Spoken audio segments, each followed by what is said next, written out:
There is a saying of the wise, never get involved in a squabble or misunderstanding between two lovers. And of course, by getting involved, I don't mean you coming in as a peacemaker or as an arbitrator. No. What I mean is you taking sides. Now, I know this is true. And I know this is more than excellent advice. Why? Because I've seen it unfold before my very eyes many times during my lifetime. I remember a colleague who had a very serious misunderstanding with her come-we-stay boyfriend. It was so serious that the police were involved. And assault charges were filed. And people arrested and put in police cells. It was that serious. Now, at our workplace, we knew the boyfriend very well. He was a frequent visitor. And one of my other colleagues at work, who had obviously never heard of this saying, got completely carried away. And to console our colleague, he started agreeing, with her about her boyfriend, who was now in police cells. And to drive his points home, he started adding a few details of his own. Oh, I always knew that guy was wrong for you. Oh, that man is evil, etc., etc. 3 days later, and I kid you not, 3 days later, the couple were back together, more in love than ever before. And then one day, I received a message to meet my colleague's boyfriend outside the office at a restaurant. He knew all of us in the office and he talked to all of us, but he wanted to see only me. And I sat through an hour plus listening to how evil my colleagues are, how they like breaking relationships, etc., etc. Now, to be very honest with you, this was even more evidence, that this boyfriend of our colleague was not a good man. And many times during that discussion that was being held in our office, with our colleague, when the guy was in police cells, I was tempted to chip in, but I kept my mouth firmly shut. I was young in those days, and I was definitely not wise, but at least I knew it takes only one pillow talk after people have made up for you to be a potential murder victim. I kid you not. My point in telling you that nice, instructive story is to emphasize the fact that there's always two sides to a misunderstanding. And it is critical and very important to leave your emotions out of it if you want to understand fully both sides of the story. And to fully understand both sides of the story, you need to know the bedroom secrets, the behind-the-scenes secrets. Yes, I was that close to my female colleague. She told me everything. Now, in my latest weekly intelligence briefing, number 27, I go where I have never gone before, in the relationship gone sour between the president and his deputy. What started in early 2017 as some crazy rumor from a blogger who is not known and whose intentions are not known, called Kumekucha Chris, to the situation today in 2020 where every Kenyan knows there's a problem, iko kitu. A lot of very, very super fascinating things happened behind the scenes. In fact, something very fascinating happened. There is a certain event I covered on Kumekucha in early 2017, which my instincts told me was very important. And I analyzed it, but I really didn't know what was going on until a few days ago. I kid you not. Yani, from 2017, it is only in January 2020 that I was able to get a piece of information that helped me put it all together. And it is all in weekly intelligence briefings, number 27. Very, very explosive. Very much drama, bin drama, Arab drama, ole drama, kila kitu. Yeah. Now, if you're a subscriber of my weekly intelligence briefings, you will agree with me fully, I'm sure. If you're not, details are on your screen right now on how you can join. And by the way, when you join, you get all the back issues, all the sensitive videos you missed. 26, plus the latest, number 27. 27 highly sensitive videos that will change the way you look at Kenyan politics. All together, pop, in your inbox. And by the way, that special New Year offer ends tomorrow, Friday. Yeah, so you'd better rush. Those who are not yet members, yeah, because it also gives you access to Club 1999 for the same period of time. Yeah, and of course, Club 1999 is older. So when you take advantage of this offer, you get your 27 WIB videos and you get over 50 Club 1999 sensitive videos. Now, number 27 also touches on the latest drama. Yeah, or as a professor commentator on this channel puts it, drama na video. Yes, it touches on the latest Mwangi Kiunjuri issue, which I'm afraid is much bigger than most of us think. You know, those of us who pray really need to pray for divine intervention around now. Because where we are as a country, yeah, which will become very clear to those who have taken in WIB number 27, where we are as a country right now is not a good place. It isn't. And we need divine intervention more than ever before. Now, before I go, a quick one. Make sure you catch the true story in the clip that follows shortly.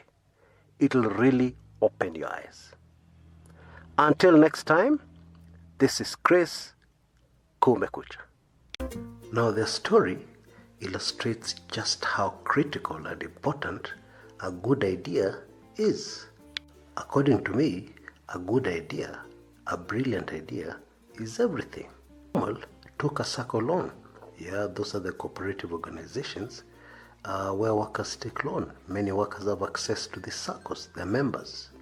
Yeah, we call them SACCOs in Kenya. These are savings and credit organizations, usually formed by groups of people, to save and borrow, and enhance their lives, improve their financial standing.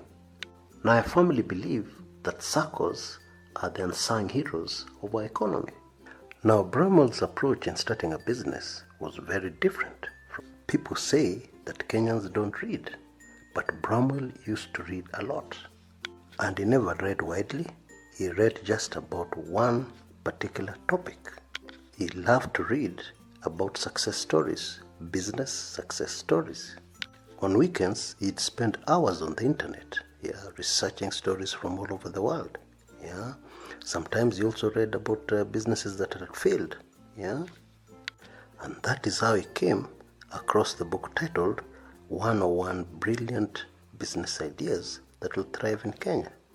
But even before he came across this book, he knew that whatever business he'd start one day would be based on a good idea, an excellent idea, a brilliant idea. Now, when he read the book, one particular idea intrigued him. It intrigued him because every morning, as he took the matatu to work, he used to notice signs put up all over the place, not very far from where he lived, which said, "Property not for sale." And he knew that those signs were put up there by the owners of those plots and pieces of land, because there had been cases where conmen had moved in and sold land that did not belong to them to other people. The problem had even gotten so serious that some of these owners of pieces of land had employed lookouts to look out for anybody coming to show potential buyers pieces of land that did not belong to them. But the main reason why this particular idea had blown his mind away was because he had always dreamt of building rental houses. But he knew very well, based on his very small salary, there was no way he was going to do that in a hurry. He knew, or he thought, it would take him very many years. And so, before even he took out the SACCO loan, he started trying to get in touch with the owners of these pieces of land where these signs were. It was not easy to get in touch with these people, but finally he got in touch with one person who was very interested in the proposal he had, because what Bramwell told him made a lot of sense, and he had gotten the whole idea from the book. And this is what he had told the owner of the plot.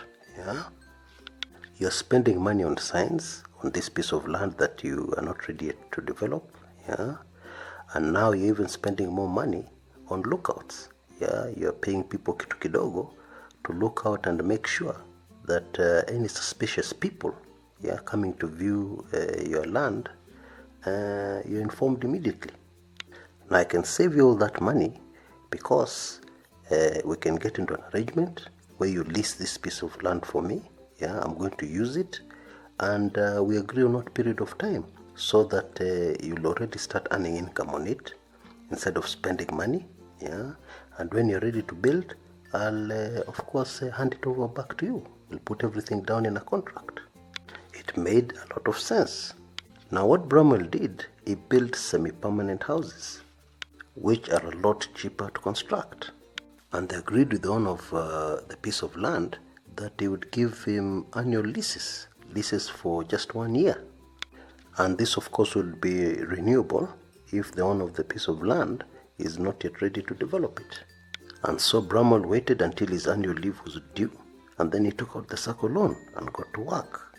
And he built very nice semi-permanent houses. And unfortunately 1 month flew by. It went very fast, but at least he had some units, about 8 to 9 of them, on the piece of land he had leased by the time his annual leave ended. And very fortunately for him, most of them got tenants immediately. Although things did not go according to his plan, because he had projected to finish all the 20 units he had in mind by the time his leave ended, and he only ended up finishing 8 to 9, but at least there was some income already coming in. Enough income to cover his monthly circle repayment of the loan, and also to leave him something small. And he still had the lump sum he had taken on the circle loan. The money was still there in his bank. And so on weekends and evenings, he continued the construction. The long and short of it is that Bramwell repaid the circle loan very comfortably and made a very good profit. And on the second year, the owner of the piece of land was still not ready, and therefore he renewed the lease for the second year, which of course was much more profitable for Bramwell than the first year, because there was no construction going on. He had finished, and it was just now a matter of collecting rent. Folks, an idea is everything, and not everybody is creative. Not everybody can come up with great ideas, even if they do a lot of reading. Therefore, Bramwell was very, very grateful for this book, 101 Brilliant Business Ideas. Folks, don't keep on postponing your success. Don't keep on postponing the effort to try and improve your financial situation, whatever it is today. Now, I hope that this video has also been valuable, that you've learned 1 or 2 things that will help you on your road to success. And always remember, an idea is everything.